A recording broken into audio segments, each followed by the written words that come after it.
Pemirsa, Bawaslu Kota Palembang menggandeng media sebagai pusat senter informasi menuju pemilu 2024.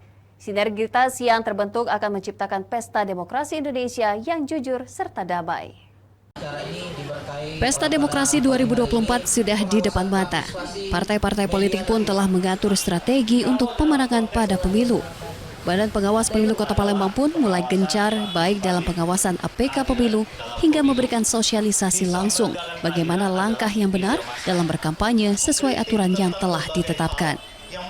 Selaras dengan tujuan itu, Bawaslu Kota Palembang melibatkan para media dalam mensosialisasikan serta memberikan informasi terakurat serta fakta, karena media dianggap sebagai pusat senter informasi menuju pemilu damai 2024. Di Perbawaslu juga sudah ada aturannya, jadi cukup jelas. Maka dari itu kami menghimbau ya kepada para calon legislatif peserta pemilu tahun 2024 ini untuk memang benar-benar berkampanye itu secara santun, berkampanye itu secara membawa pesan-pesan edukatif yang memang benar-benar mencerdaskan masyarakat, ya, mencerdaskan pemilih seperti itu.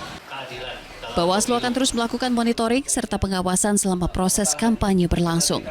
Bawaslu juga meminta peran serta masyarakat untuk melaporkan hal-hal yang dianggap melanggar aturan dalam berkampanye.